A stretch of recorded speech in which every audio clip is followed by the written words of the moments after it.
Hello, my spooky friends. My name is Cassie. And I'm Caitlin. And welcome into I'd Survive.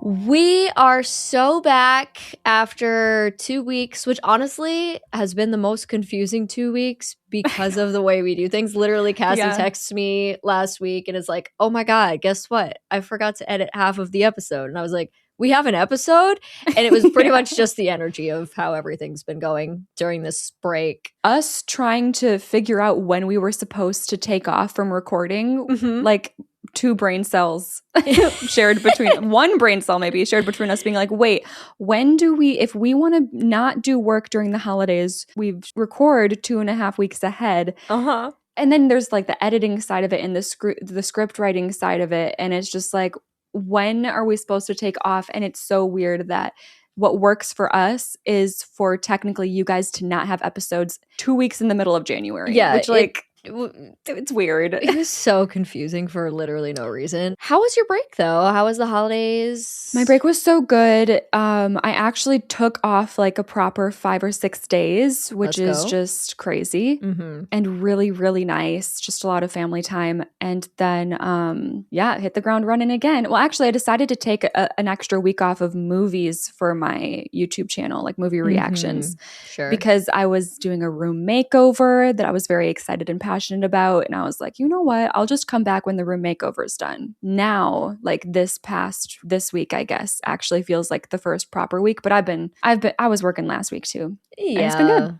No, yeah. First of all, yes, I am looking at Cassie in a new room now, guys. It's very exciting. It's a very cozy looking room. Love. 10 out of 10. I was technically taking last week off, but I didn't really.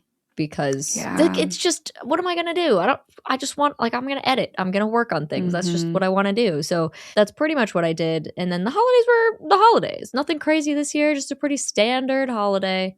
Yeah. And I'll take that, honestly. It's pretty calm. Did you watch horror movies? Okay, so I really haven't. The only horror movie I watched since we last talked is what I'm going to be covering for next week's episode. However, I did rewatch a horror movie for the first time in a bit. Last night I watched It Chapter 1 for the first time with my brother. Like it was his first time seeing it. Okay. And that was fun. So here's my brother's review. I showed him Scream first. It was his first real horror movie that he's seen, Scream. Good. And he was obsessed. We've talked about this. And he's like, yeah, 10-10 movie. I'm like, I know. Yep. And then for It Chapter 1, he's like 7-10 movie. Okay. And it's interesting. He's like, were scarier moments for him in it because he actually has a fear of clowns. Oh, well, there you go. Yes. However, I think what he actually got caught up on a lot in that movie, which I didn't realize, but I understand, and I have my own rationalization for it, is just that they kept on going toward these hallucinations. Well, they're not really hallucinations. It's more complicated than that. It's real. Of course. They kept like walking toward these things that were scaring them. And he's like, just don't fall into his trap. Just don't walk toward the balloon. Just don't follow the blood on the wall, on the footprint, or the bloody footprints. Yep. And I was just like, well, I can see how that's annoying, but I always took it as like, it's this supernatural calling that's run by their fear. Right. You know what I mean? Yeah. It's not just what they're seeing is because of their fear. It's like they're interacting with it and they're drawn to it because of how scared they are. And that's part of Pennywise's magic. Yeah, no, you don't want to start talking about the It franchise with me because I know. I'm re-listening to the book right now, obviously. Actually, I don't even think I ever talked about Welcome to Derry, like the end of Welcome to Derry. I was like my favorite thing I watched last year, Welcome to Derry.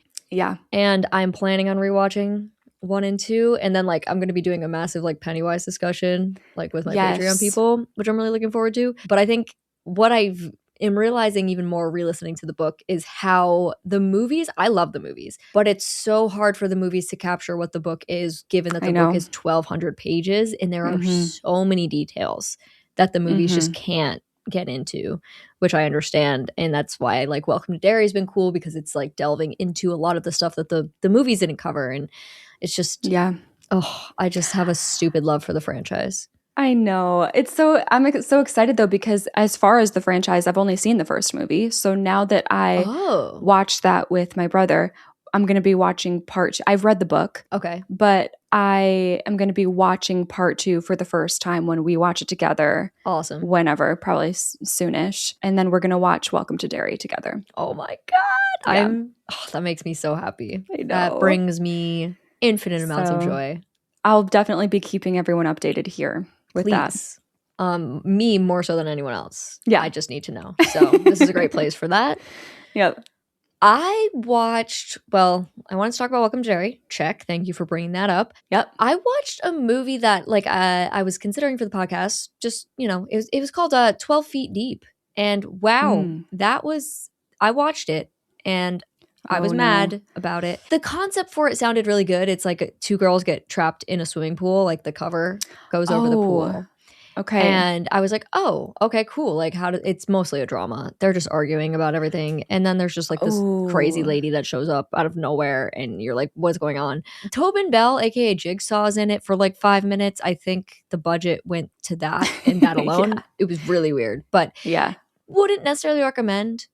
But I watched it and it happened. I also watched Black Phone 2 this past Friday, which people have been like hyping up a lot. So I was really excited about, and I was still pleasantly surprised by it. Really? Yeah. Was it very similar in tone to the first one, or did they do something different? I would say it was very different.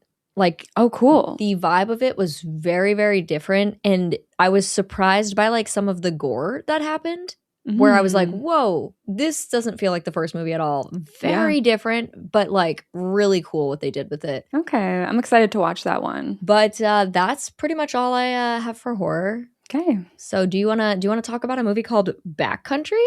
Yeah, please tell me. My favorite thing ever is when you find a movie I've never heard of. Yeah. I love a blank slate episode.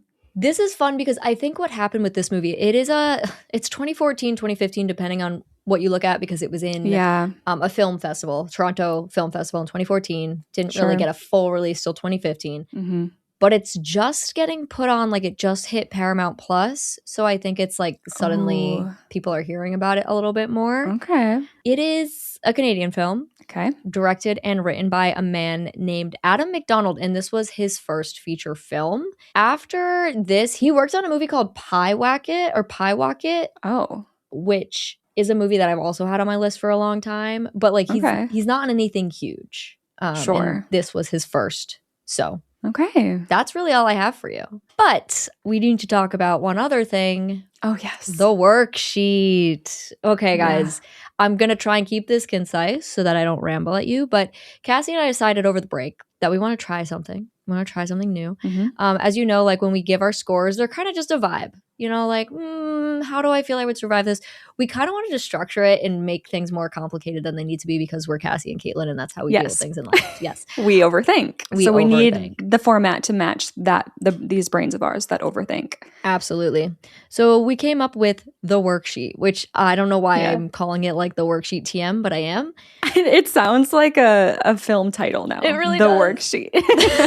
Worksheet. I love it. So basically, as I was writing the script for this episode, I came up with questions per act, very specific questions that I will be asking Cassie at our breaks, and she'll assign scores to each of these questions. And then at the end, we will take those very specific things and use those to come up with our score. I think what I've learned in doing this for the very first time is that I think each episode might be a little bit different. And this is our first time trying it, so it might be a little wonky today, but we're going to do our best. And you are more than welcome to also get your score using the worksheet. If you don't hear us at the end of the episodes, by the way, you can submit your own scores on our Discord, which you can get to via our Instagram at I'd Survive Podcast. You can submit your own scores, and we have like our community scores, which is really fun. So if you want to use the worksheet to also get your own score, we encourage that. If you don't, that's cool too. If you don't like to complicate things, that's a vibe, and I get it. But we're going to try it today.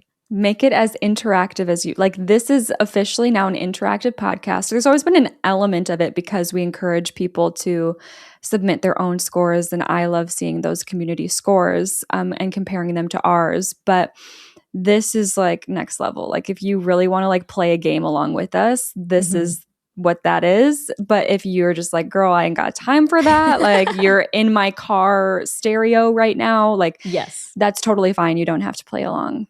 Just enjoy as usual. So here we go. Okay. Backcountry 2014. Our film starts us out in a gloomy, dense forest as we pan down through layers of trees. Mm-hmm. The closer we get to the ground, the louder the buzzing of the flies becomes until something appears very blurrily in the foreground. And we're not sure what it is, but the way there's flies crowding around it, we can body. We can make a pretty educated guess as to what this might be. Yeah. An elevator dings and transitions us to a parking garage where we meet our two main protagonists. Alex exits the elevator carrying two large hiker's backpacks and makes his way over to his girlfriend Jen, who is waiting by the car. Jen is furiously typing away on her phone, very enraptured by whatever is on there, as Alex loads up the trunk with all of their camping equipment. Off they go. Seems like they've got a long drive ahead of them as we enter a bit of a driving montage on different roads, different levels of traffic, different weather. We've been here a while. At one point along this drive, Jen is looking through a woman's magazine and decides to fill out the boyfriend quiz. I don't know if you remember these. Oh, yeah. I do. Listen, the Tiger Beat quizzes meant everything to me. Dude, I was subscribed to that magazine. I made my parents subscribe me to Tiger Beat and Bop, just mostly for the posters. I wanted all the Taylor Swift posters I could get. That was important to me. Same. And Selena and Taylor were my girls. Dude, and when they would have a Selena Taylor joint one, I had one of those. Ooh. The best. Highlight of our lives still. Chasing that high still. Every day. It seems like Alex is not doing so well on this quiz because A, does he get his way? Yes, absolutely. Always he does. Does he admit when he's wrong? Oh, no. Absolutely not.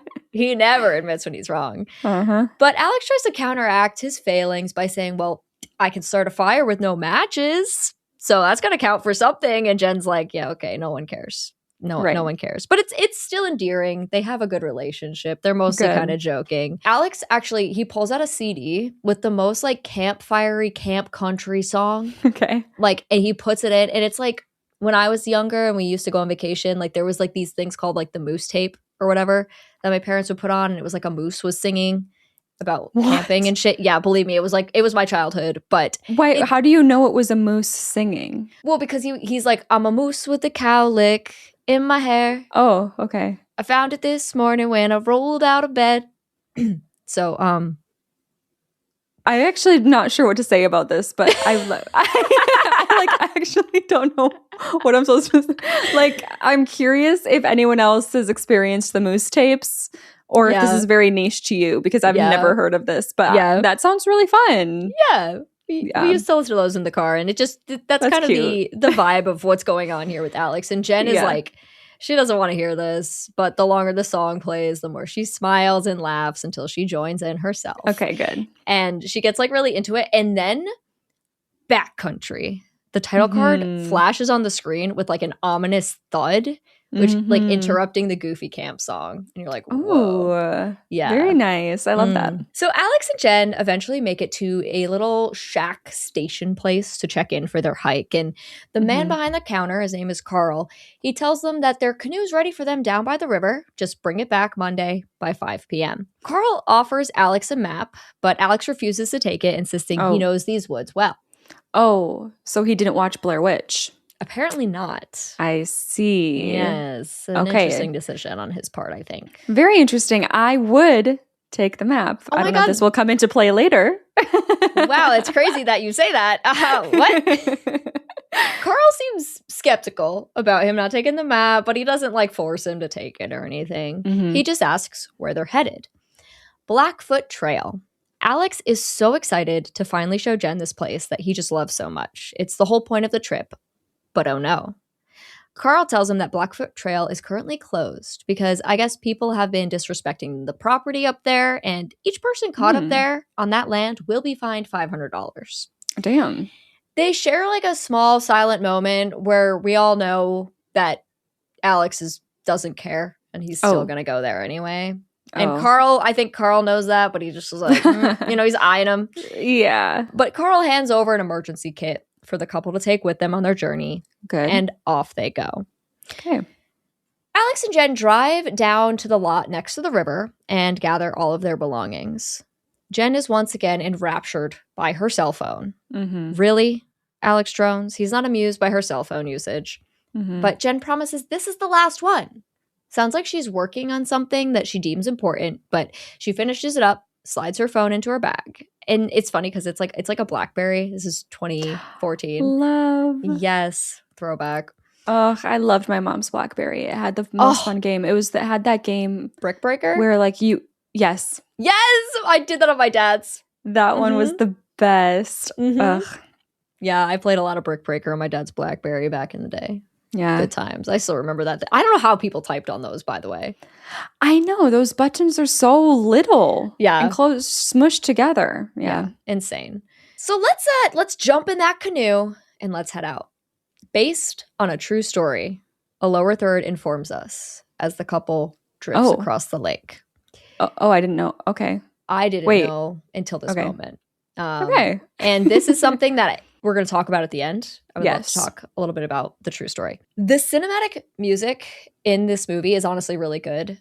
There's a lot of like beautiful slow motion shots of them rowing. The scenery is gorgeous, really nice vibes. And that's something that I will tell you now is big in this movie is just ambiance and cinematography and stuff like that. So nice. The movie has a lot of those moments where you just kind of exist and it's really nice.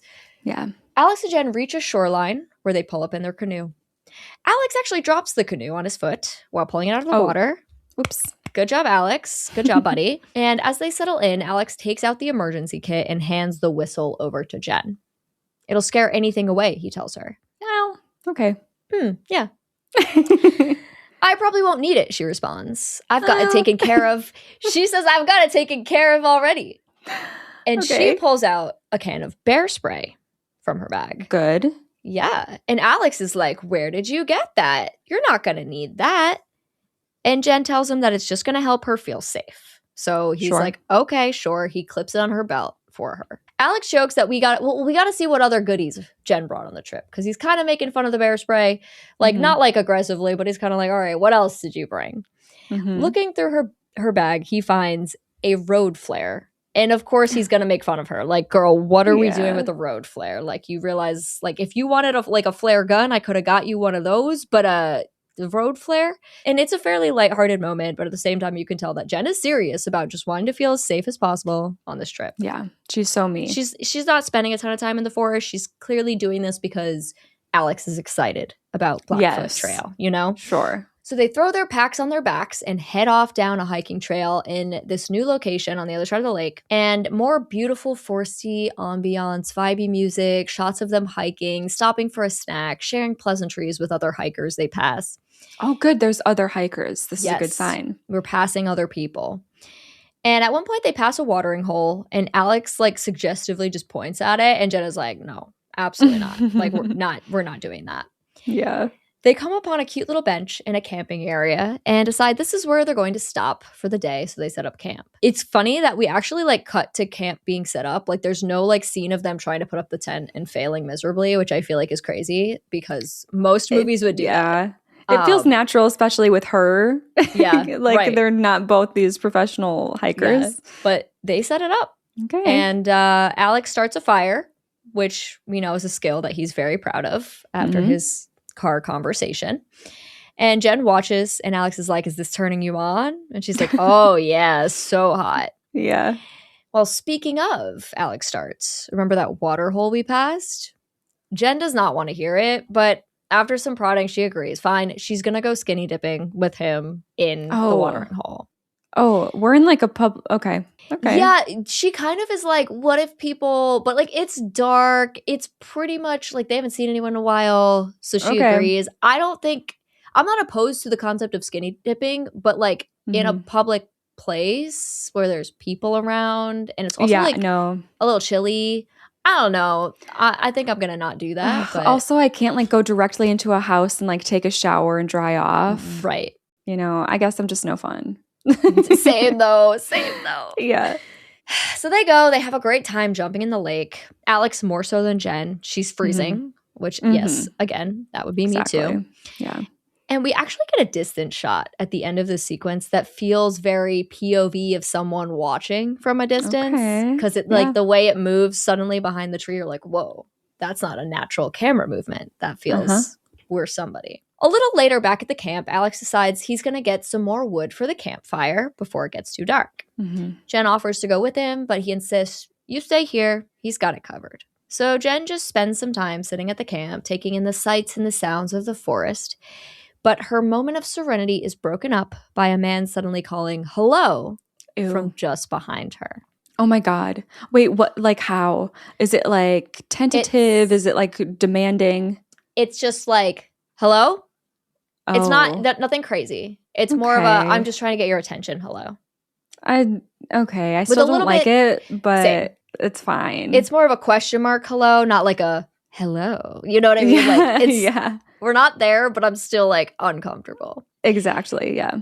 So this little hello jump scare actually leads us into Alex chopping wood a little ways away. And he gathers the wood he's chopped. He leaves the axe in the tree and heads on back to the camp. As he gets closer, he starts to hear voices. Jen's and some strange man's. The chatter is indistinct, but it sounds friendly enough. The ominous music and stings are enough to put us off a bit, though. Right. You're like, okay, there's like a little bit of a weird energy here. So Alex slowly and skeptically,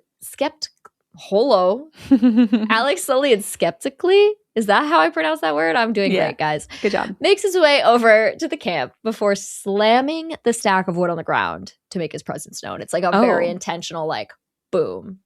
Okay, let's not jump to any conclusions, sir. Right. So hearing the sound, they both turn around. Hey, Jen says, this is Alex. Alex, this is Brad. They make some light introductions before Jen reveals that Brad has extra fish on him, so she invited him to stay for dinner tonight. Oh, no. Yep. I think that's immediately, I'm like, girl, what did you do? Yeah. I would be so annoyed, like, as a partner. Yes. Like, my other half being like, hey, so I invited someone to dinner tonight, and I have no input from you, but I just decided for us. Yes, absolutely. Like, no, I'm literally putting myself in Alex's shoes. Right here, I would be so mad. Yeah. I'd be like, what the fuck did you do? Especially because it's his thing. Exactly. Ugh. Yeah. Alex really doesn't hide his annoyance as he asks Jen to help him with something in the tent real quick. Okay, yep. Yeah. So Brad takes a seat by the fire as Jen makes her way into the tent. You're comfortable with this? Alex asks. Girlie's really like, what? Him? Oh my gosh. Like as if it isn't a crazy thing to do. Right. You know? She's acting like it's, what do you mean? Like what? Huh? Alex is concerned he could be some dangerous guy. We don't know him. But Jen talked to him for like 10 minutes and she seems to think he's great. So, you know? Yes. You can always tell a person's intentions within the first 10 minutes of meeting them in a forest. Absolutely. Yeah. Alex isn't happy about it, but they're not going to like uninvite him. So I guess we're having dinner. Weird. Yeah. We're just going to have dinner with Brad because that's just where we are now. Yep. Also, Brad's not dumb. So when Jen and Alex emerge from the tent, he's like, I don't want to bother y'all. I'll head on out. But they're both like, no. You can stay. Please have dinner with us. If I was Brad, I would literally be like, oh my gosh, like, guys, I forgot something. I have somewhere to be. Like, I got to go. Like, I would make it seem like I have to go so that they didn't have to feel like they weren't being polite. Absolutely. Because now it's just awkward because everyone knows, you know? Yeah. And Brad's like, really? Like, I can stay? And Alex says, yeah, it was just a misunderstanding. That's all.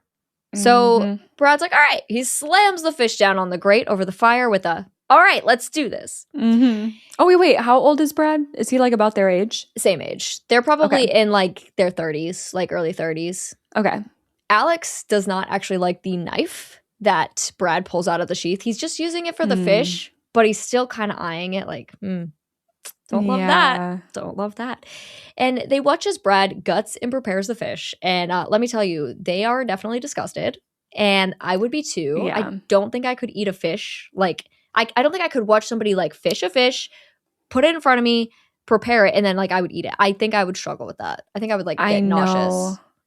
Same. I mean, well, I'm not a big seafood person. Same. In general, so like just that thought is just not appealing. What has happened before is like my stepdad will go out fishing and then he's like made like fried fish from fish that he's caught, so it just like it looks like what I'm used to in like a restaurant or like a frozen bag of fish fillets or whatever. Sure. But people who like that fancy food where like you have like a legit fish with an eyeball still in its head in front of them, I don't understand how people can do that. I don't know.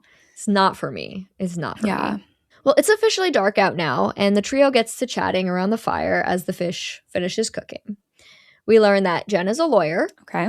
Brad is from Ireland, which we could tell, like, he had an accent, but, like, you know, now we know he's from Ireland. And Alex works for his buddy's landscaping business. Are you Mexican? Brad asks. Silence. Brad breaks it with, I didn't mean anything by that. I just thought that's a job that the Mexicans do here. The Mexicans. The Mexicans. And it's like, okay. Well, okay. What? So, Brad, everyone is capable of doing any job. Yep. It's so odd.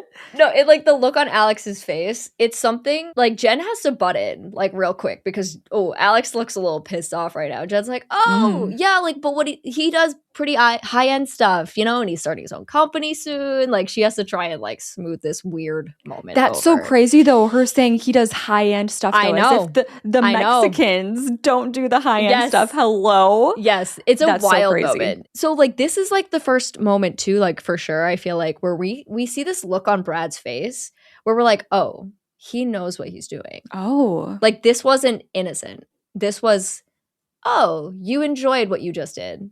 And weird. This starts to like very clearly turn into like man in its primal form where these two dudes are very intimidated by each other and they feel the need to one up each other, especially in front of Jen. Like there's a woman, like it gets weird, super weird energy. Okay, yeah. Out of nowhere, or was there something about other than like the soundtrack, the score that they gave this entrance for Brad?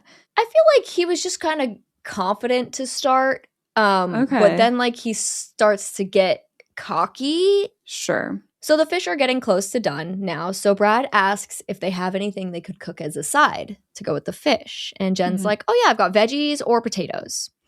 Veggies sound good, Alex says. So Jen gets up to grab the veggies when Brad goes, no, I'd say the potatoes.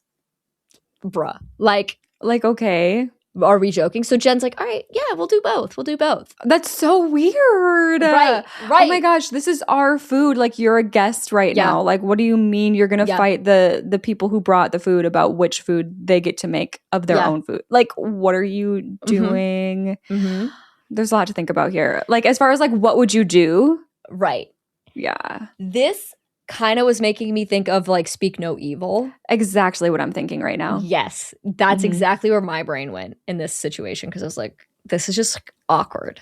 Yeah. And like really you want to be like something's up, but at the same time you're like, or are you just weird? Like I don't know. Yeah. But when Jen's like, I'll do both, Brad goes, no, let's do the potatoes. What? I can't get over that. Is he still like holding a knife? I don't know if he's holding it, but he's definitely still got it. I would be like, because I want to be like, okay, you're not like uninvited. Like you can't sit with us. Like I know, you weirdo. But knowing that he has a knife would make me uncomfortable and make me tiptoe more. That's true. Because my brain would be dramatic and be like, okay, if I upset this person, they might kill me. Like, unfortunately, I do go to that extreme pretty quickly when I'm around strangers. I don't blame you. That's not something to laugh at. So that's actually so sad. Yikes. They just let it pass. She just gets up and she like leaves the two men alone. And somehow Alex is able to keep himself from going off on this guy and they just start chatting. Oh. Which I give him a little credit for because like there's no way I'm just going to start chatting with this guy, right? It's probably smart as far as de-escalation, but it's hard, It's hard. So what does Brad do for a living? Well, he gives backcountry eco tours to tourists. Fun fact. So like he's pretty well versed in the forest. And the conversation's polite enough, but the tension's there. You feel it. Jen arrives back with the potatoes when Brad decides he needs to pee. So he gets up, turns around, and pees. Okay. Like right there next to the campfire. Like he just gets up, turns around. That's it. And Jen and Alex share a glance where Jen mouths like, I'm sorry to Alex. Yeah, my bad. I should not have let the wait, what even I wonder, do we ever find out like how that conversation went down? Like he just appeared and was like, hello. And the next thing we know, he's invited to dinner. Like I wonder what happened there. Right. Like what excuse he made up to stick around. When Brad finishes up, he turns back around and immediately is like, all right, what do we got here? And he reaches for the food and Jen tries to intercept it because she's like, you just were peeing? But Brad's like, no, I got it. So he just starts using his nasty ass hands to deal with the food. And as he's doing this, he asks Jen and Alex what their plans are in the coming days. Jen starts to answer, but Alex cuts her off saying, oh, you got a really hectic life, so we're just going to take it easy, relax around this area for a few days, which we know isn't true, but we don't need to tell this man what we're doing in the coming days. He doesn't need to know that. Brad's kind of surprised to hear this, though, because he knows if he had a beautiful woman like Jen with him, he'd want to take her to see some places away from the touristy spots. Oh my God. Like I could give you a better tour than this little man can. Ew. I know. And he's like especially excited to tell them about this one place called the Blackfoot Trail. And Alex and Jen don't mention that they know it or are going there. Brad like looks at Jen and goes, are you sure you don't want a tour guide? And she's just like, I've already got one. Yes. I love that she says it exactly like that. Good. I've already got one. So anyway, they eat their meal and then Brad packs up and starts on his way. Thank God. Oh, okay. But no. Oh no. He stops and he turns around. Hey, Alex, earlier you said it was a misunderstanding. Do you want to explain that to me? And Jen and Alex are both kind of like, what? Huh? Yeah, wait, what? Am I supposed to know what he's even referring to right now? What the heck? This is exactly the mind that I had right there. Okay, good. Because Brad pushes on and demands Alex tell him what he meant by that. He's like, okay, fine. He's like, well, I come back here. I find my girlfriend talking to this guy, and I'm not sure it's a good idea. That's all. I mean, I don't know you. And I wrote, I don't know about you, but I'm like, yeah, this seems fair enough. That's what I wrote in my script because that's the way I feel. But Brad pushes more, and he's like, so what was the misunderstanding? What? And Alex just like, you could be some nut. She convinced me otherwise. Now Brad starts to walk away, but before he does, he leans down to the ground and says, hey, Jen, I think you dropped something. And he holds up a pair of her underwear. Wait, why is that there? I don't know why it's there. I guess she dropped it. But, Brad has to point that out to her. And of course. Alex obviously goes to say something, but Jen just is like, nope, I got it. Like politely. Like she doesn't want to start anything. So she just grabs the underwear from Brad, who then actually does in fact turn and walk away. Okay, so we need to pack up and get out of here. Yeah, right? Actually, like as in go home. Like not even just to a new location. Like let's come another time. Right. Because that's weird enough. That was like a wild interaction that we just had. Yeah. And like as he walks away, once Brad's out of earshot, Alex like turns to Jen and is like, why don't you invite him to the house next time? That'd be fun. And Jen apologizes and asks if Alex thinks they should be worried about him coming back. Alex shrugs it off saying, nah, he's just weird. Before chugging a beer and announcing that he's going to go grab the axe he left behind so he can sleep with it next to him, just in case. Is it gone? Well, oh no. Jen's just like, you're mad. And Alex just kind of stares at her before saying, I don't understand you. Jen's like, what? Like, what did I do? And I wrote, I'm Team Alex here. Yes. Yeah, he's a little upset that she invited some random man to eat dinner with them on their first night away together. Yeah, you would think that it would be common sense to not. Yep. So I also don't understand her as far as that decision. So, yeah. Exactly. But it is what it is now. I guess Alex goes back, gets the axe, and it's fine. And they tie their food up in the tree, and then they go to sleep. Yeah. Okay. And so this is the end of Act 1. Oh, interesting. Yeah. I'm so excited to do this worksheet. Okay. So there are 4 questions that I'm going to ask for Act 1. And basically, when you answer the questions, they are pretty yes or no, but 100 is 100% yes, 0 is 100% no. And you can kind of scale yourself closer to yes or no, however you want with the number, depending on how strongly you feel. Right. So question 1 is, would you skip the trip? I mean, no. You know what I mean? Like, Right. My boyfriend wants to go on a hiking. Listen, it's not my thing. Like, staying over, and I'm down for a hike, but I don't want to sleep in a forest. Right. Fair. I'm down for a day trip. So an overnight trip, I probably would. Gosh, I'm trying to think. Like, if my boyfriend was like, I really want to do this overnight forest hike. Honestly, realistically, I'd probably be like, that sounds terrifying. I don't want to do that. I'll do a day trip though. And then he'd be like, okay, we can just do a day trip. Like, that's how that would go. That is how that would go. But it seems like if this character in the movie was my boyfriend specifically, it seems like he's like more really passionate about this. And like, it's a very big deal to him. And like, it means a lot. Like, it's a thing. So I probably okay, so I'm gonna say, wait, 100% is 100% yes. 100% I would skip the trip. Oh, 100% I would skip the trip. Okay, I would say I actually do want to go into 60% territory. Okay. You know what? I'll do 59. Okay. I'll do 59% because it would probably be like, that's not my thing. I'm gonna be really bad and miserable and like not helpful, and I don't want to ruin this experience. That's fair. I gave myself a 15 because I do think I would go on this trip.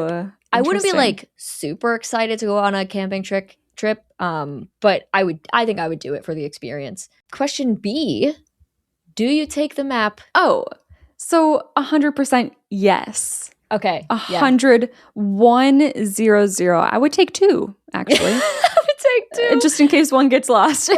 Fair. I give myself an 85 because I'm like pretty confident I would take the map. Sure, give myself a little leeway there, but yeah, I think not taking the map that's a very man thing to do. Yeah, isn't it? Like, historically, that's the joke. That men will not use the map. They know where they're going. It's like along the same lines of like instructions, which I wonder if that's still as true as it is today. Right. But it's making me laugh because it makes me think about how I play video games. And my nose is in the map. I don't know where I am. It's like, wait, no. Look at that again. Yeah. Question C. Did you pack the bear spray? Okay. I'm going to lean more toward yes. I don't know if it would specifically be bear spray. I'd probably want to bring something into an experience like this. I don't know if I would settle on bear spray, but I might after I do my research. I'm guessing that's the best thing you can bring. So I'm going to go like solid 75% there. I put 85, and that's because I've actually been on trips where we've brought bear spray before. So like I know to bring the importance of bear spray. And then sometimes the questions are worded really weirdly, guys, and it's because I need to keep consistencies with 0 and 100 meaning the same thing throughout. So 1D is, do you simply share pleasantries with Brad as he walks by? Oh, okay. So you're asking... I wanted to ask, do you invite him for dinner? But then that flips the scale. Exactly. So like, do you, I guess, like... not invite him for dinner. Not invite him. Yeah. And instead just have polite conversation and make sure he just keeps going on his way. Sure. Yeah, I would not. I'm trying not to be cocky with my percent here because I just know it's like different and sometimes it's awkward in the moment and you do stupid things. Right. But I'm still going to go pretty high for this. I think I will just have that simple, polite conversation, keep it very curt and like not inviting, but like not rude. Yeah. I'm really trying to envision a world where I would end up inviting him to dinner. I know. But I can't see it. I'll go 94. Okay. Yeah. I went 97 on that because like I'm not inviting this man to my dinner. Those are the questions. We're not going to average out those questions right now. Okay. We will come back to the average for those, but for now that is okay. That is the questions that I have for you. I'll say overall, I mean, I don't know where we're headed, but I'm feeling uneasy and this could be a situation where I have a very high score at the end. Or a very, very low score. Like we're still very much setting up what the real danger is here. Absolutely. So I think Alex feels a little bad about blaming Jen for the previous night's situation because the next morning, Jen wakes up to the smell of coffee and bacon. Alex has made Jen breakfast in bed, in quotes. But Jen is honestly really grateful for this. They eat some food, they drink their coffee, pack up their stuff, and head out for another day of hiking. On their trek, Jen asks Alex, what's so great about Blackfoot Trail anyway, and why do they call it that? Well, according to Alex, the local tribes had called it that because at the end of the trail, it just circles around this small lake, and the earth around the lake is black. Quite simple. He also raves about how beautiful the lake is, how you come up over the hill, you see this gorgeous, pristine lake, and he can't wait to show Jen the place that claimed the spot of his favorite place in the world when he was a kid. Jen starts joking about how Alex's geeky side is about to come out, and they're poking fun at one another when Alex glances at the ground and stops. In the dirt in front of him is a bear track. Jen turns around asking him if everything is okay, and he takes a beat, but then he just says, yeah, before they keep going. Maybe you want to tell your person just to like be on the lookout, but yeah, okay. Right? Yeah. Now, a little while later, they come to a fork in the road. We love a fork in the road. And Alex confidently takes the path to the left, which seems to be the path less traveled. Okay. Of course you're going that way, Jen says. Alex is like, yeah, this is the way. And Jen stares at the very clear open path on the right before reluctantly following Alex to the left. Oh my gosh. No. Yeah. I'm not doing that. Okay. They hike for a while longer, and at one point, Alex kind of stumbles a little bit and subtly winces in pain. Doesn't seem like anything dramatic, maybe just some residual pain from dropping the canoe earlier on his foot. And once night falls, the couple stops. They set up camp for the night. And Alex is actually going to sit by the fire so he can take his shoe and his sock off to get a better look at his foot, like what's going on down there. Well, his big toe is bleeding pretty damn bad. Oh my gosh. And he's like touching it and groaning in pain a little bit. Like it really, really is hurting him. Yeah. So what does he do next? He pulls off his entire toenail. Why would you do that? Why? Like, is that the right thing to do? No. I mean, it will grow back. Well, but like sometimes it doesn't. But no, I would, I mean, if it's already on a hinge, sure. Like if it's like your toenail's like completely like on a hinge and ruined. It slides right off. But like even then, would you not want that extra layer of protection? Or is that going to like infect I would absolutely bandage it tight against my skin. Right. Because why would you just want the open wound? I don't know. I don't know why he does this. Maybe it's the right decision. Maybe. And I'm uneducated, but I was like, bro, put that back, please. Thank you. Yeah. So Jen comes over to look at it and just goes, Alex, that's disgusting. And I'm like, mood. Absolutely. Yeah.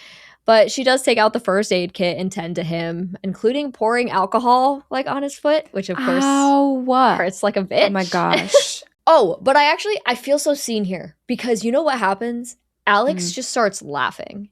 And I have never met anyone else who has this reaction to pain, but this is how I react to pain, is I like laugh hysterically. And every time I do it, like my family's always looking at me like, are you serious right now? And I'm like, I'm in so much pain, but I'm like laughing on the floor about it.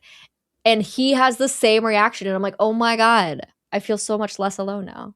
I've never met anyone like that. I know. I witnessed that. I don't know what it is.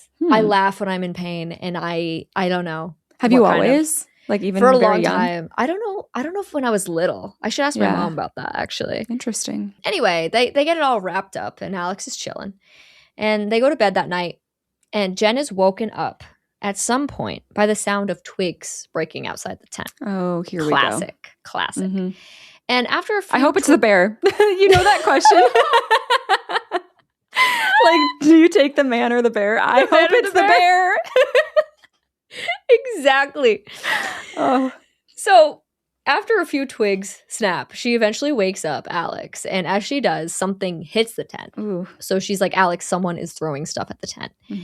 Alex listens, but dismisses it because, that's just the sound of acorns like falling from the trees. Right, sure. Which seems reasonable to me. Yes. So they close their eyes in an attempt to fall back asleep. But then, thud. Something loud sounds outside the tent. That's not an acorn, Alex says. Jen is nervous. Maybe Brad followed them, which valid concern because what was up with that guy? Yep. So the two of them sit and listen, but no more sounds come. So Alex is like, okay, it's fine. Whatever it was is gone. Let's just go back to sleep. Okay. I don't know. Could you just go back to sleep? I think I would be too scared to open the tent. Yes. But I don't think I could fall asleep either. So I think I would just be like laying there like I'm about to die. Out. Me too, yeah. Exactly. So the next morning they wake up and anything interesting outside the tent, do you think? Or you think it's going to be normal? Well, I hope it's not a pile of rocks because I'm still Blair Witch Project mode. You know, like ritual, if we're going to get into ritual. Oh my God, the ritual. If we're going to get into ritual stuff in this woods, that's possible. Sure. Did they leave? They left stuff outside, their stuff. Maybe that's like ransacked would be my guess. Interesting. So what they do find is a small tree has been snapped in half. Oh. A tree that hadn't been like that when they went to bed the night before. In terms of like how big the tree trunk is, like if you were to make a C with your hand and like kind of finish off that circle, it's like that big. So it's like not super hard to break, but it's, you know, fairly thick. Yeah. And this really puts Jen off. She's had enough. She wants to go home. Like she really doesn't want to be here anymore. But Alex talks her down and focuses on how great the destination will be. She's going to love it. They're going to be okay. And then they honestly move on from the tree thing real quick and just head out, which I don't know. I would be a little more uncomfortable about a tree being snapped outside my tent. Would you think, oh my gosh, an animal was really nearby us? Or would you think it's the guy trying to scare us? I would probably lean animal. Yeah. Because I think breaking a tree would be a weird thing for Brad to do, right? Like, that would be so weird. He's a weird guy, though, so I don't know. Exactly. On their trek today, they're having some conversation about some girl who's an artist. I don't know. It's not important.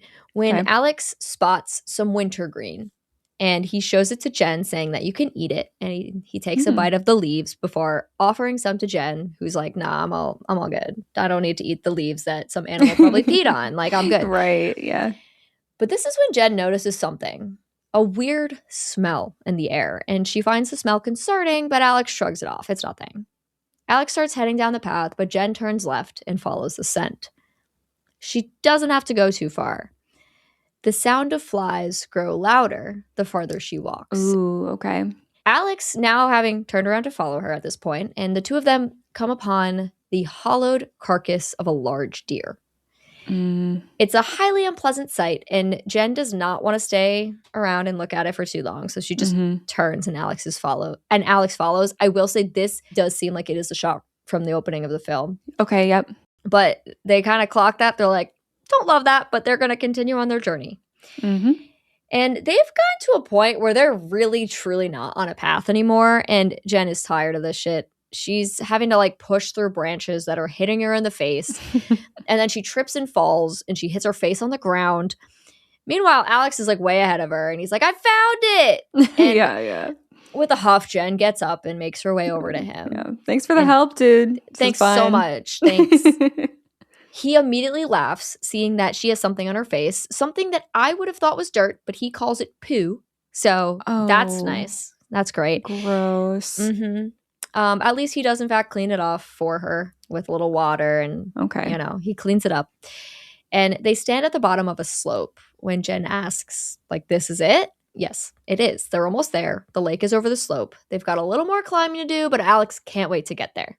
Okay. We get a little climbing montage, them walking up this slope, and they finally reach the summit.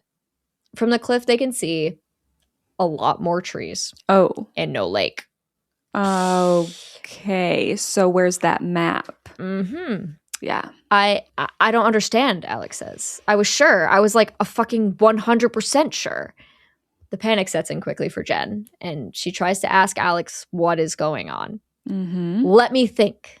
He raises his voice and screams some expletives that no one but Jen will be able to hear. Please tell me you have a map in your bag, Jen says. I never need a map, Alex responds. God. Okay. Jen is like, okay, well, we need one right now because you don't know where we are. I thought you said you did this like so many times. Well, Alex had been to the park like so many times, but oh my God. This trail he hasn't done since high school. Jen stares him down with just like pure disappointment before going to grab her phone out of her bag. Alex watches her. It's not he starts. Jen can't find her phone. Oh. I took it out, Alex says. What? He took it out and left it in the car because he didn't want her to use it on the trip. Oh, I'm breaking up with him. Right? Oh, that's like crazy. Right? You don't bring a map and you leave my phone behind because you are so up your own ass thinking that everything's going to be fine that you can't for a second think, maybe I should think about the safety of my girlfriend just in case. Period. Period. What Cassie just said. Yeah. Jen is like appalled. Yeah. And she says, like, I didn't even reach for my phone once. Exactly. Clearly. It's crazy that she, like, it took her this long to find that out. Exactly. And should make him feel even worse. She says she put it in there just in case they needed it. Like, that was the only reason she brought it. Alex insists, you wouldn't have gotten reception anyway. Sure. Well, I would have loved to try, she says, before turning away from him. It's like he's probably right, but still. That's not the point. Beside the point. They take a moment in silence before Jen asks him the last time he was sure they were going the right way. Alex tries to say that he's been sure the whole time, but she shoots him down quickly. She's like, no, think about it. When did you stop being sure? It was that fork in the road. The first one they came across. Oh my God, he's such an idiot. You look, if you're not sure and you see the difference in what these paths look like, why the hell would you choose that one? Exactly. Jen's panic has started turning into tears. Why did we have to come so far out on my first camping trip? Why couldn't it have been a regular trip? Why do you always have to show off? They start screaming at and over one another. And Jen gets real honest, saying that she wishes she never came on the trip. You fucked it up. You always fuck it up. You're such a fucking loser. She screams at him. Well, maybe we don't need to go there, but we can be mad at him for, I'd be like, your ego has us in danger right now. Like, think about that. Accept that. Work on that, please. With someone else, because I will be leaving after this. Because I'm gone. And, like, Alex looks so hurt by her saying that, which I know. Name calling is just never good. It's not the solution. Yeah. But she continues on. She's like, this stupid lake. Why did we have to come here? Why? I was going to propose to you, he says. I literally thought this. Yes. I literally thought this, but I was just like, don't be annoying, Cassie. Like, don't say it. Like, let it happen if it's going to happen. Well, that's not going to happen. Right. I hope they don't end up together in the end. Yeah, maybe. We'll see. But this turns into immediate silence because, like, now Jen kind of feels a little bad about what she just said. Yes. So Alex turns and walks away from Jen, who just stands there dumbstruck. And some time later, it seems like they've spent, a good at least 10 minutes apart. Alex walks over to Jen, who's sitting on the ground. I'm really sorry, she says. I had no idea. He tells her it's okay, but they do need to move and make camp before it gets dark. So they do. Alex ties the food up in a tree, and they head to bed. And it thunderstorms all night. Seems kind of cozy, to be honest. And the next morning, as Jen and Alex sleep peacefully, we, the audience, see and hear some concerning sounds. Okay. First, we hear some twigs breaking. Then the silhouette of something large appears through the thin material of the tent. We know for sure what it is when we begin to hear the pants and sniffs of a bear. Oh, okay. It walks around the tent, sniffing at the edges, and at a point even like buries its snout into the side of the tent right above Jen's head.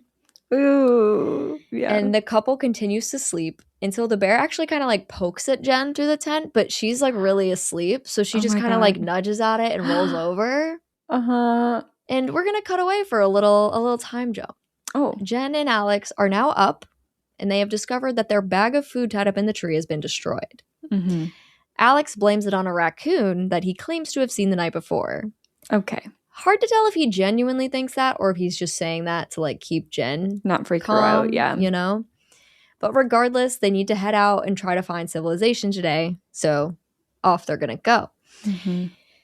It becomes clear very quickly that they don't know where they are and backtracking is nearly impossible. So they're kind of just wandering until they find something.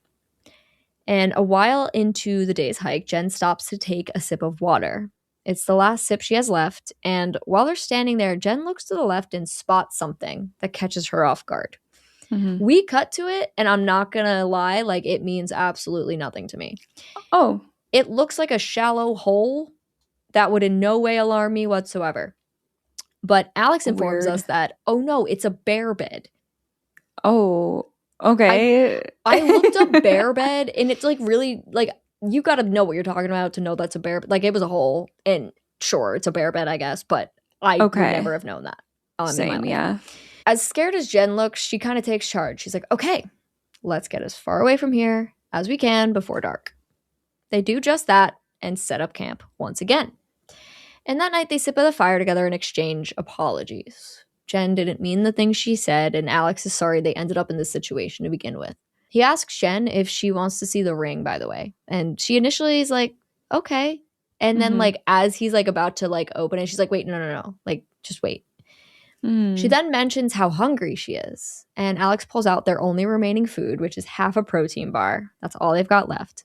Except, wait, just kidding. He pulls out a mini champagne bottle that he had clearly brought to celebrate the engagement. Yeah. And they kind of laugh about it, but decide, like, yeah, let's crack that baby open. And now is the time, yes. Yes. They cheers to us and share this little bottle of champagne. Okay. They get kind of emo about how this sucks, but at least they're together, which leads into a little makeout session. And they're going at it when they suddenly are interrupted by the sound of a twig breaking somewhere in the dark. They scan the trees for the source of the sound, but it's too dark to see anything. More rustling and branches breaking, but still no eye on the culprit. Do you think it's a bear? Jen asks Alex. Alex just screams, hey, like really loud into the woods. That's risky. Technically, yeah. We can hear a bear grunt as it moves away, and then the sounds just stop altogether. So Alex and Jen, they're like, all right, let's just get in the tent. So they get back into the tent, and they don't hear anything. So they assume we're good now. They go to sleep. Act 2. How are you feeling right now? I'm feeling like I wish we weren't in the woods. Okay, that's a and valid. We were just like at home under the covers, warm. Yes, you know, where I always like to be. It's annoying because it's like at a point where, like I want to turn back, but we don't know where we are. So it's just like, what's going to happen? How would I get myself out of the situation? I don't know. All right, so I'm going to ask you 4 more questions. Do you leave when you see the bear track, that initial footprint? Do they know going into this hike that there are bears in the area that you need to watch out for? Or is he like, there's not bears around here? Do you know what the vibe is? I would say it's probably like, yeah, there are bears around, but it's like not something most people would be concerned about. Okay. For context, I gave myself a 0 because I would not leave when I saw a bear track. Because I feel like that would be something that's like, yeah, there are bears here. It's just so crazy that we're in a situation where it's like, yeah, there are bears here. I've like done and we're just supposed to be okay with that. I've not. Like I've been to national parks and I've spent a lot of time in New Hampshire, and like I'm used to being close to bears, not in like dangerous ways, but like in ways where I'm like, oh look, there's a bear outside right there. I was also really close to one at a national park a couple summers ago. In hindsight, we were all standing there looking at it, and in hindsight, I'm like, what the fuck were we doing? But yeah. So I feel like for me, it's like a bear track. No, I'm not gonna leave. I'm gonna go with a 41%. Okay. Because I'm a scaredy cat, and like I go on a local hike every once in a while. And one time I saw a garden snake for the first time on the trail, and I ran away and I left the hike. Oh, okay. Because I wanted to be done with that. Okay, then I think you seeing a bear track might it would freak me out. Some of those same feelings. Yes, it would be like, oh my God, I the thing is, the reason it's under 50 is because I think I would freak out and voice wanting to not do this anymore. But I think I could be convinced that no, it's going to be fine. That's on these trails like this all the time. No one ever actually runs into bears. Let's keep going. And I'd probably be convinced to just keep going, even though it'd make me nervous. Sure. That makes sense. Question B. At the fork in the road, do you go right? Yes. Which is the open. Okay. That's the open. Yes. Oh, so 100%. Actually, you know what? I'll do like 90, 92. Okay. I feel very confident about that. I would split from the party over that, I think. Got you. Because it seems like it's so obvious, like that's not a major trail. And I'm not here to do like crazy experienced hiker trails. Like if you want to do that, you go ahead, but I'm not experienced enough to do an off trail, like a more rare trail. Like I need to stick to the touristy spots. Fair. I give myself a clean 50 because I do think I would strongly want to go right, but if I was with my boyfriend who was like, no, this is the way, I'd be like, okay, because some stuff is off the beaten path. And I think I would be trusting. But if it was me alone, I absolutely would go right. There's definitely people in my life. Like, for example, if it was my stepdad, he's like a very woodsy man. Like, he's been all the places and he knows how to I feel like he could survive off of the wilderness if he needed to. Wow. Yeah. Like, he knows what he's doing. So, like, if he said to me, this is the way, I would be more likely. If it was just like someone who doesn't do this kind of thing all the time, literally. I mean, he said he's been to the park, but like I would need to know you've done this trail a million times. Right. And you know what to do in every situation. And smart people in these situations know to bring a map. Like, and I know she knows she has a boyfriend who's like, we don't need a map. Knowing he has that attitude, I'd be like, no, especially you not bringing a map, I'm not following you down there. Question C is, do you leave when you see the tree snapped in half? Nah. Yeah. That's probably like the least concern. Like that's actually less concerning to me than the bear track. Okay. Yeah. Yeah, I mean, I went 10% here as opposed to 0, but I'm probably not leaving. I'm gonna match you on the 10. I feel the same way. Where it's, I'd be like, the wind could do that. I'd convince myself the wind could do that. I've seen like when a tree is old enough, even though it seems like it's smaller. I don't know. Maybe it's just naturally smaller. I just am not concerned about small trees snapping in any situation. It just happens with the animals or the elements. 2D is, did you leave Jen's phone in her bag? Oh, okay. So like bring the phone along. Yeah. Are you like, I guess from Alex's point of view or like anyone, like did you leave her phone in her bag? 100% brought it with. I did 100 as well. Yes. As we go into the final act. Which I don't know still of what's going to try to kill us. Is it going to be a bear? Is it going to be a man? I don't know. So the next morning, Alex wakes up Jen with some kisses on the cheek and the forehead. So I was thinking, he says, that I should phone down to the front desk and order some room service, maybe a couples massage. And this makes Jen smile. And with the complete disaster that was yesterday, it seems like they're past it sort of now. Like they're sharing a sweet moment. But this is right before they decide that they should really get going once again. Alex gets up and unzips the door to the tent, but quickly stops. A black bear sits on the ground a solid 50 yards from where they are. Okay, I forget. There's like different types of bears that mean different things, and I never remember. So if it's black, fight back. If it's brown, lay down. Oh, God. Okay, well, so I'm going to die. Yeah. We'll talk more about that. Also at the end, that's part of my, I did like extra research for this movie. Don't ask me why. I don't know. I really got into the script. It was just, I was enjoying myself. Yeah, I'm still very excited about the true story aspect. Yeah. Jen notices the concern on Alex's face and asks him like, what's going on? And he simply shushes her and tells her to stay quiet. It's hard to tell what the bear is doing in this moment, but after a few seconds, it gets up and starts slowly heading toward the tent. Okay. I'm being quiet. That's okay, because Jen is also whispering. Did it come back? Jen asks in a whisper. Alex nods his head. The bear's growls get closer. Please move on, please move on, please move on, Alex repeats to himself. He takes another peek through the door, and the bear definitely sees him. Oh, God. He jumps back, zipping the tent back up. Panic is rising as Alex looks for his axe, but he can't find it. Fuck, he says. He left it in his bag, which he left by the fire the night before. Oh, no. Jen reaches for her bear spray and prepares it for use, like takes the safety off, whatever. Good. And the bear is just outside the tent now, pushing its snout into the sides. Alex and Jen remain as still and as quiet as possible. But suddenly the bear gets aggressive and swings at the tent. This scares the shit out of Jen and Alex. They both jump back, and in this moment, Jen drops her bear spray. The bear's head bursts through the tent, where it now has the couple cornered. Jen screams as the bear slashes at her, leaving a large gash in her arm that immediately starts pouring blood. Oh, no. Okay. Alex yells for Jen to get behind him, and so she does. He starts screaming and swinging at the bear, kicking out his feet, like just doing anything to try and push the bear back. Mm-hmm. But the bear stands its ground before clamping Alex's leg between its teeth. Alex screams in pain and starts begging Jen to spray it. Like he's like, spray it, spray it.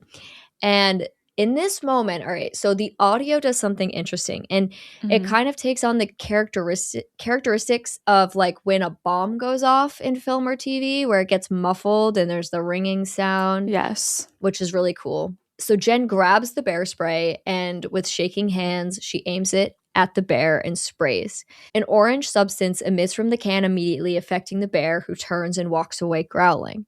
As it retreats, Alex is still screaming in pain. His leg is messed up. Like chunks of skin are missing. Blood pours from the wounds. Jen tries to comfort him and starts wrapping up his leg. Jen, I can't feel my foot, Alex cries. I'm gonna fucking die out here. You're not. You're gonna be okay, Jen says. The bear barges back into the tent and goes straight for Alex. Oh my God. It grabs him by the leg and starts to drag him outside. Jen reaches for his hand and holds on as long as she can, but it's a bear. It pulls Alex from her grasp. The audio gets funky again. It cuts in, it cuts out, has muffled moments, has crystal clear moments, has silent moments. It's just like doing a lot with the audio here. Okay, and this is where we get to the point where I say this. This scene is probably the most disturbing scene I've ever watched in a movie. What? And yes, I muted it the second time. Wow. Because I'm going to get teary right now just thinking about it.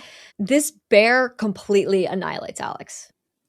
Rips his skin off, and his cries, like, credit to this actor, it's so raw and like just blood curdling, like the pain that he's going through. And it's done in a way, this is another thing I want to talk about at the end. I want to talk about a lot of things, but like just know that this scene is extremely effective and like horrid. Can you tell like how much is practical and CGI and all of that? Or is that probably wasn't even on your mind if it was done really well at the time? But well, it's interesting because I don't think it's really CGI. I don't notice CGI. Okay. Like there's no like glaring obvious CGI happening. It just looks real. And he's also like, through his screams of pain, he's also screaming at Jen to run. But Jen is just like completely like just completely frozen. And she's just staring at him. But there's nothing she can do. And eventually she's able to gather herself enough to like start running, but she only runs a few steps before she turns back to Alex. He lays on the ground. He's dead. His insides are ripped out. His bones are showing. Half of his face is missing. And the bear roars over his corpse as Jen is barely able to move. And she's standing next to Alex's bag. So she reaches down, grabs something from it before the screen just cuts to black. Oh. And you're just like left to hold that for a second. Wow. And it's a lot. It's a lot. It's really great. Sounds wild. It also makes me wonder, you know how we had wolves in our last recording session with Frozen? And they're very much driven by hunger. I'm actually not sure what like a black bear, like, do you think they just are territorial and protective and like just ready to fight and get people out of their zone? Or is it like a food thing? The thing I know about black bears is they're generally like, seeing a black bear isn't that scary to me because they're not usually going to attack a human. It's very rare that a black bear gets to be like that. And I actually have a statistic at the end that was really interesting. But a brown bear should scare the shit out of you. You're gonna die if you see a brown bear, because they're the ones that are very territorial and very protective. Right. But black bears are generally pretty docile. I'm not telling you to go pet a black bear, everybody, but like they're not like there to kill you, you know? Interesting. When we come back up, Jen is running through the woods. It's likely soon after the attack. She's running when she trips and she rolls all the way down a hill, hitting her head and knocking herself out. When she wakes up, she crawls to a tree and leans against it. She just starts screaming for help, but there's nobody around to hear her. In her hand, she still clutches the thing that she grabbed from Alex's pack, and it's the ring box. Oh, yeah. She opens it up, like seeing the ring now for the first time, and she takes it out and she slides it onto her finger. I don't say this as a joke, but she really is just shaking and crying. We say shaking, crying, throwing up, but like that's where she's at. Literally. She's in rough shape. And suddenly she hears a twig snap behind her, and she just like that sound just triggers her, and she just takes off running. And she spends the whole day moving out throughout the forest. This part of the film, extremely atmospheric. Sure. When night falls, Jen climbs into a tree and she finds a spot where she's able to rest comfortably enough, and she falls asleep. In the morning, she's woken up by the sound of a helicopter overhead, and she immediately starts screaming for help as she scrambles down from the tree. But by the time she reaches the ground, the helicopter's moved on, and it's unlikely it would have really seen her anyway through all of the trees.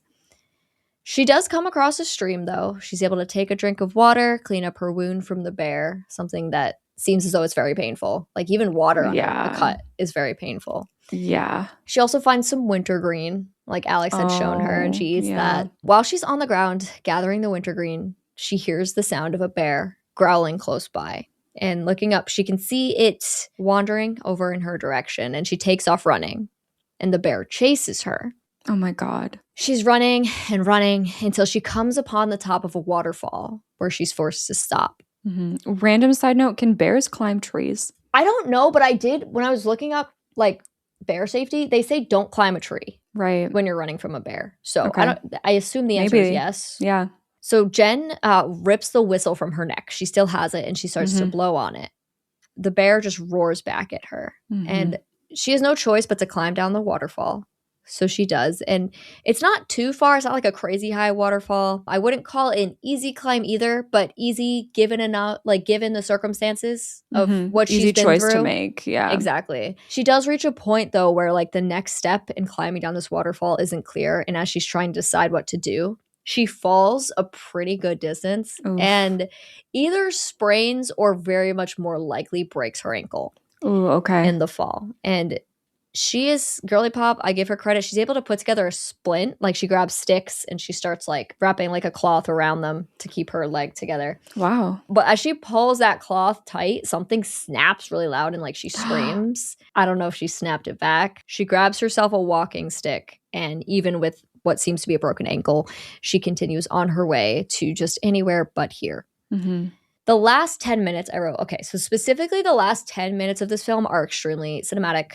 A lot of ambient music, beautiful shots, slow motion, moments of zero practical sound, only music. And once the sun sets, she uses that road flare to guide her way and maybe capture the attention of anyone who could be around. But no one is around. No one sees her. And the amount of time that passes here is really unclear. It could be anywhere from like 1 day to maybe even 4. Like it's just kind of montage type stuff. Sure. And she has this really beautiful moment where she wakes up one day and a deer is just like chomping on some food right next to her. Oh. And she reaches out her hand like toward the deer, like not in a way that really makes sense, but I think she's very delusional right now. So she's just like reaching for it.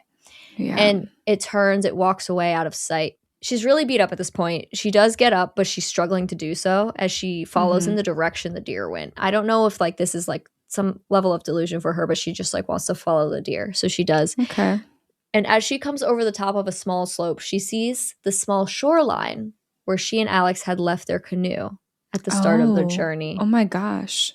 Jen uses all her strength to get the canoe into the water before getting in herself. This entire sequence is all done with music, no practical sound. Feels oh my God, I wrote this will help you. I wrote feels very Life is Strange. You know the end of a Life is Strange chapter? Yeah. That's exactly what this movie feels like at the end. Okay, got it. So Jen is paddling across the lake, and even though we can't hear her, we can like see that she's calling for help as she paddles. And she makes her way back to the shore where their car is parked. The canoe hits the shore, and Jen tumbles out of the boat.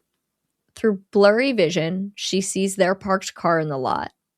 She collapses to the ground with her face against the cold dirt, and she can see a group of people standing in the lot. And one of them notices her and points her out to the rest of the group. Now, one of the men in the group turns around to look, and it's Brad. Oh. it's like one of his tours. I think this is like a really interesting decision, just from the film. Like, I don't know why we brought Brad back, but it's Brad. I don't know why we brought back Brad in at all, actually. Yeah. In hindsight, I don't know if it's like just red herring, try to keep it more interesting as to what is happening. Mm-hmm. But yeah, it's Brad. So Brad sees Jen on the ground and runs over to her. And we linger on Jen's face, battered and bruised, but alive. The screen cuts to black, and the movie ends as the soft rock continues over the credits. My only complaint here at the end is could it have been anybody but Brad? I hate Brad. But Brad is there to save the day in the end, which also makes me sad for Alex. But, you know. I know, because they had that whole conversation. She's like, I have a tour guide. Yep. And then it's like, her tour guide didn't fail her. Well, I mean, I guess he kind of did. It's sad to say now, because it's like he died in a horrific way and like you feel bad and you don't want him to die and everything. Mm-hmm. But it was his decision making that led to this. Sure. And it sucks that like we want to be on his side, but then in the end he fails and he dies. And then this idiot, uncomfortable man is the one to like be there for her in the end. It just sucks. Yeah, that's like the only thing is like I think bringing Brad back hurts in a way that's just like frustrating as opposed to like devastating. It's just like, oh, damn it. Yeah. Go away, Brad. When the bear attack happens at the hour mark, and then there's still a half hour left of the movie. Oh, wow. That Jen section is a half an hour. Yeah. Which is kind of crazy. But that's what I mean when I say it's just so atmospheric and so like just her trying to get through find a way out the forest. Yeah. Yeah. Okay. So 3A. Did you bring your axe in the tent? Oh yeah. I would say 86. Okay. %. I just find it very rare that I would, unless I'm absolutely exhausted and for some reason feeling too comfortable, I just don't see how I would be like hugging that axe at night in my sleep. So my only thought on this, I gave myself a 25, and my only reasoning is because I find it hard to believe that he would forget it, except that like they had like heard the sounds and were like, oh, let's get back in the tent. So, like, I could see it slipping his mind. But at the same time, if you're hearing the sounds, wouldn't you think, let's get back in the tent and let me grab my axe for protection? Like, I don't know. But I give him a little bit benefit of the doubt there and gave myself a 25. But I understand either side of that for sure. Yeah. 3B. Did you spray the bear? How difficult is it? Like, Very easy. It's very easy? Okay. To, like, figure out. It's just like a spray can kind of vibe. Yeah, okay. I would say, see, the question here, I like doing these questions, by the way. Yeah, I'm glad you like it. I'm enjoying it because, like, I wouldn't think too deeply on this otherwise. And it's actually pretty vital, and this is making me think. I can see myself freezing. I could see myself just wanting to run away rather than face it and get close enough to do that. Yeah. So I'm actually going to give myself like a 62 % because I do think I would, but I could also see a situation or see a path where I would just panic and not be able to function or just run away. Sure. I gave myself an 85. I think that one's tough though. I want to say like if I have the bear spray, I should be able to. Like Jen drops it in fear, and like I'm not mad at her for that. It's a freaking bear bursted into your tent. Yes. I get it. But she is able to do it. The only thing about the bear spray is that it comes back anyway. Right. So it's kind of like, my question is, she could have sprayed it again. I don't know why she didn't. Sure, yeah.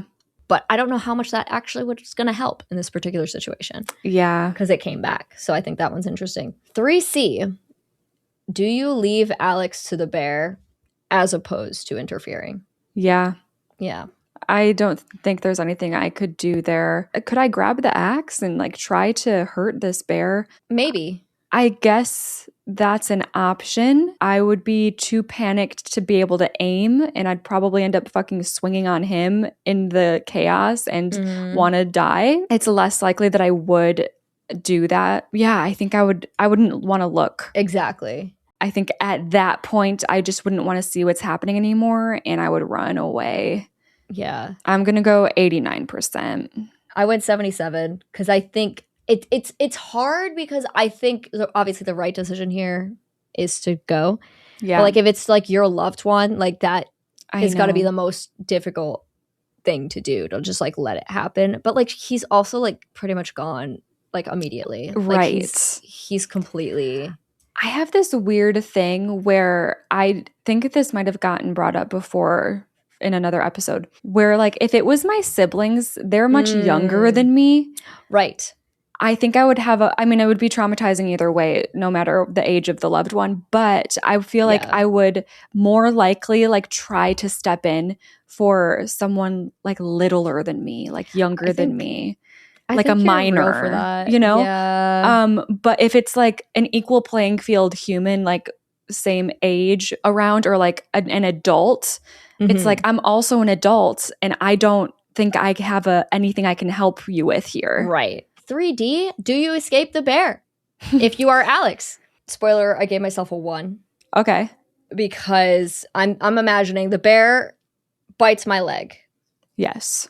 Jen grabs for me. Let's go. At that point, I think I'm dead. I'm giving myself a 1 for like a little something, but it's a bear. So that's where I'm at. Yeah, I'm with you. I'm going to give myself I don't know why I want to say 2%. Go for it. It's really not different from your 1%, but that's the number that's coming to mind. So I'm going to stick with a 2% there. Okay, and then the last question, 3E. Do you have what it takes to make it back to civilization, given your broken leg, the bear following you, your arm bleeding out, and getting knocked out? It does feel like there was some divine intervention with the deer. I do like that moment because it's like, I don't know if you're supposed to take it that way, but it feels that way. It kind of feels a little Harry Potter Patronus. I thought that, yeah. Yeah, which is kind of funny, but yeah. I'm going to keep the deer in mind as well. Like That's I'm going fair. to just try to get myself to the deer, and then from there I know I can follow the deer and find my way from there. But there's a lot of time between, escaping the attack and ending up where you're at with the deer. I think I'm going to give myself a 77. Oh, wow. Okay. Yes. I do think as long as like I'm not then like wrong place, wrong time animal wise again, which she was not, I think I would be able to power through and survival mode my way, keep on the move, and then hopefully get that deer leading me back to the civilization. I gave myself an 18 actually for 3E. Oh, wow. Because I think you could do it. I think I hold you in a higher regard than you hold yourself here. Thank you. I don't know.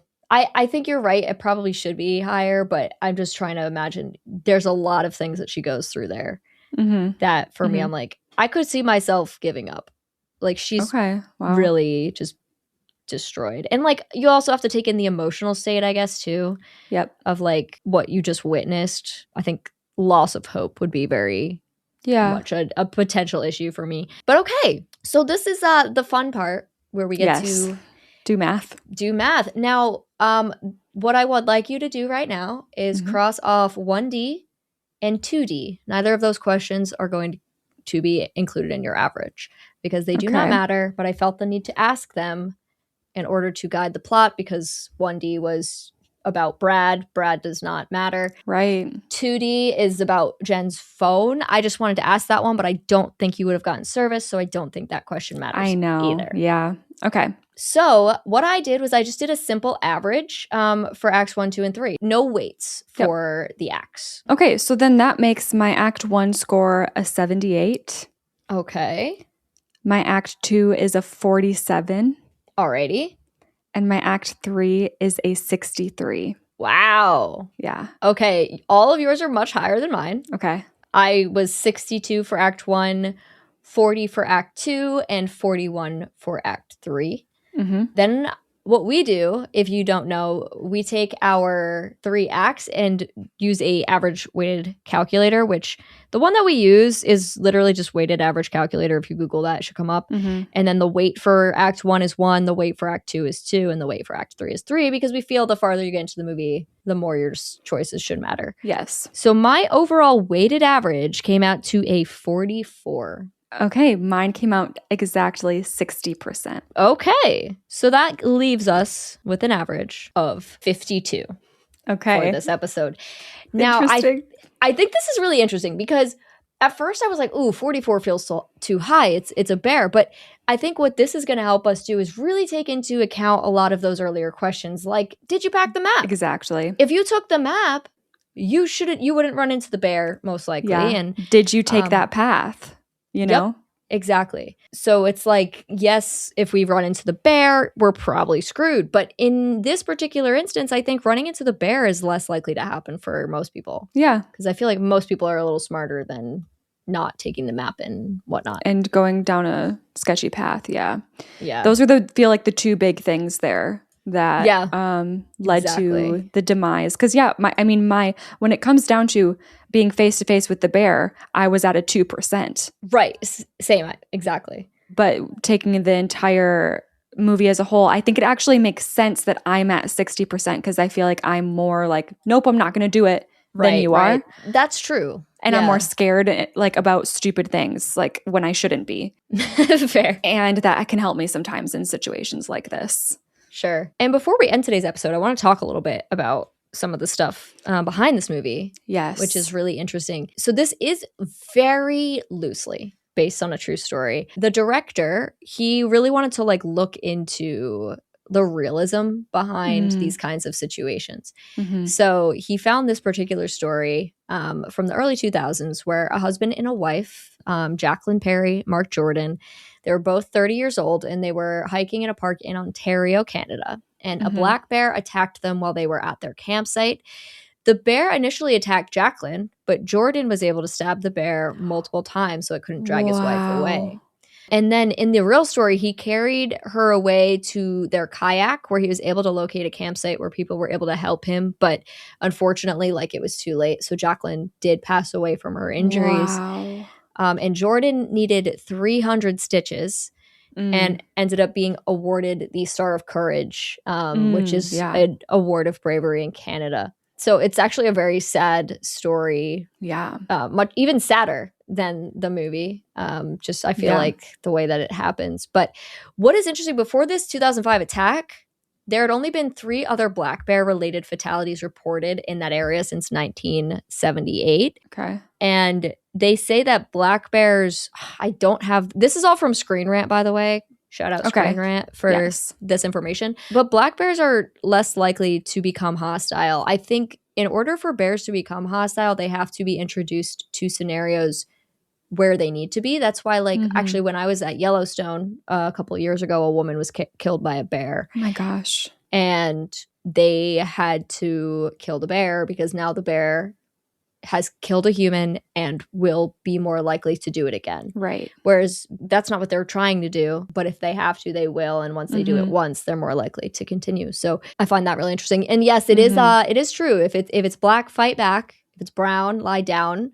Do your own research. I'm not an expert, but it is like you can intimidate a black bear. You can, like, if you make yourself really big and you like scream at it and stuff, like, there's a good chance it's going to go away.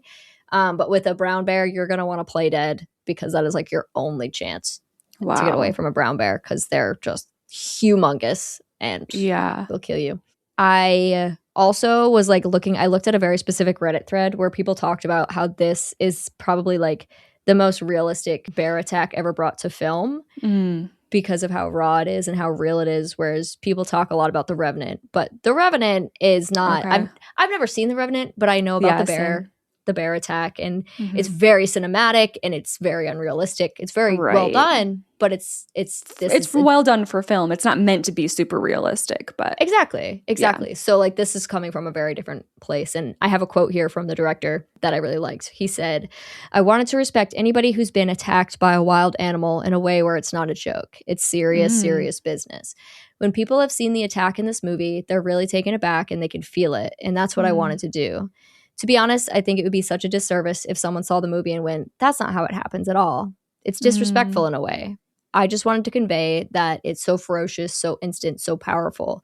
And that was my mandate. I wanted to make something as powerful as it would be in real life." Cool. And I thought that was really interesting. I really liked the way that he handled it.